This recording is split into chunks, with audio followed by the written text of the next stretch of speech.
Tanong ni Angel Redoblado. Kung sa pagpapabango ng pandesal, kung ikaw ay talagang nagluluto, diskarte mo yun. Yes! Madali maisip na ang vanilla essence depende sa gusto mong amoy. Pwede mong ibuhos ang buong bote kung gusto mong mabango, parang perfume. Oh my God. Reaction ito ni Ma'am Angel sa iyong video na ano ba ang sangkap na nagpapabango sa pandesal. Okay.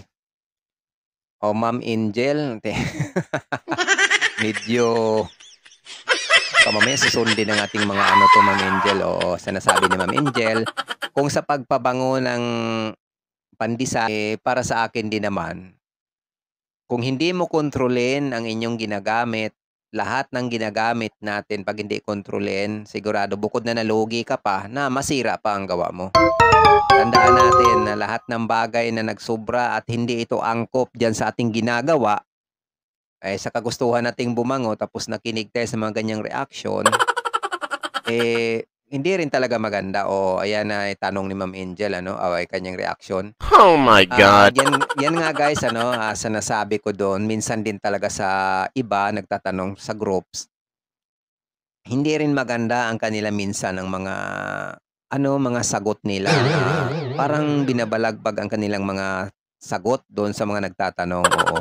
Meron din akong isa dyan na nagtanong din sa akin kasi sabi niya si Ma'am Kausi, makita natin yung comment dyan ni Ma'am Kausi, sabi niya, dito na lang ako sir magtatanong sa inyo kasi nagsubukan ko ng magtanong sa group, hindi maganda yung kanilang mga sagot. Dito naman makakasiguro ako. Oo. Ayan, kaya dito sa atin, ang tinatanong din niya yun yung pricing ng Milk Boy, oo. Kaya ang nasagot, sinabihan ko rin siya sa tamang presyo, tataas man ng konti, yan ay sigurado. Pero pag once na bumaba pa ng presyuhan doon sa gusto mong mangyari na original, talagang matatawag natin peke. Basta dito naman guys, sa mga ating hinahalo, tandaan natin na sanasabi ko pa, sa mga ginagamit natin, pag yan ay hindi tama sa sukat, sabihin nating nagsubra-subra ka dyan, wala kang tinapay na maganda. Baka mamaya hindi mo pa yan makakain. Oo. Ang paglagay natin ng pabango sa ating tinapay, mas maganda nakabase kung gaano karami ang ating ginagawa. Kung yan dyan sa sinasabi ni ma'am, ibuhos ang isang bote, pwedeng-pwede yan, depende sa bote kung anong laki ha. Kung yan ay bote lamang ng ketchup, gumawa ka ng 2 sakong tinapay, kayang-kaya yan. Yes! Iko-cover. Oo, kayang-kaya iko-cover yan, isang boteng sa ketchup lang ha, yung 200 ml mahigit. Kayang-kaya yan. Nakadepende nga yan sa dami ng inyong ginagawa. Sa liit, kung halimbawa, ang liit lang ng inyong ginagawa, kukunti lamang, buhusan mo ng isang bote. Sa tingin pa kaya natin, makakain pa natin yan? Hindi na. Magkakaroon ng effect yan doon kasi nga may may chemical din ang ating pabango. Yes! Oo, hindi rin talaga yan. May preservatives yan. Kaya nga hindi siya nasisira basta. Tapos ihahalo natin ba sa ganyan? Pinabayaan ko lang to si Ma'am Angel na nag-react ito sa amin, oo. Choice niya yan Pero Oh my God. ang masabi ko, lahat ng bagay, wag nating, kahit na sa mga recipe dyan, wag nating basta susundin kaagad. Kung maaari, konsulta natin. Maaari gumawa tayo ng maliit na portion para doon natin masusubukan kung talaga bang okay ang ating nakukuhang recipe, okay ba mga ingredients nito, hindi ba tayo dito maapektuhan ng ating costing dahil sa mga ingredients sa sobrang taas. Sabihin ko sa inyo guys, meron din talaga sa ating, lalo na dito sa ating YouTube channel, maraming nagsisend nito ng mga sa amin mga recipe na talaga po namang talagang over talaga ang mga ingredients. Kaya hindi ko nire-recommend sa kanila. Pero sinabihan ko rin sa inyo yung sinisend sa inyo, na sa inyo yan kung subukan yung gawin.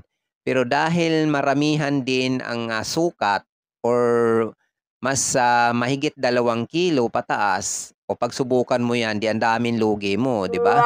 Kaya kailangan talaga kahit sa recipe nga nakukuha, hindi din talaga madali pag yan, easy nyo lang talagang gagawin yan na hindi nyo pa tinatry. Napakamahal ang mga ingredients, tapos sa kagustuhan nating nakikita lang natin, magagawa kaagad. Maliban lang 'pag marami ng, nababasa kang feedback na talagang subok na, marami ng nakasubok nito, marami ng nagpapatunay na yung lasa nito ng resepeng ito, talagang binalik-balikan ng mga customer natin. Wala ng duda doon, sigurado ka na guys. So, pero doon sa mga recipe na libre, oy, tika, sabi nila, "Hoy, maghinay-hinay muna tayo." Oh, 'di ba? Maghinay-hinay.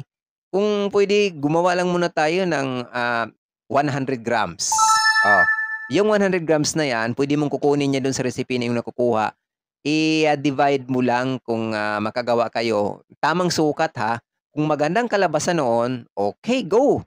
Go mo na yung recipe na nakuha mo. Ibig sabihin na try mo na at nasubukan mo na at ang lasa, wala ka nang hanapin. Okay? Ito pa ha. Sa akin lang na experience, hindi ko naman nilalahat din na marami nagsasabi pag maraming ingredients, masarap daw ang gawa. Okay, ang reaksyon ko naman dyan sa nagsasabi dyan, depende yan. Depende sa ingredients kung ano mang nilalagay mo. Mas maraming ingredients, basta nasa tamang sukat, pwede yun. Pero kung maraming ingredients mo na sobra-sobra doon sa timbang ng arena mo, kagaya niyan, gumagawa ka ng, may nabasa din talaga ako na gumagawa ng kababayan, 15 itlog sa kalahating kilo. Oh my Sige, God. mag-isip kayo. 15 pirasong itlog sa kalahating kilong ginawang kababayan. Oo.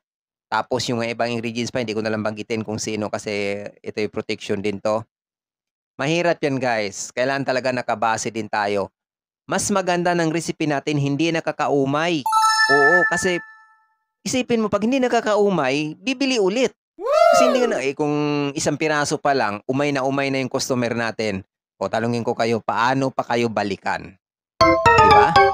Okay, parang relasyon lang yan. Pag sobrang umay ang karelasyon mo, mag-iisip na yun, hindi ka napuntahan. No? Okay?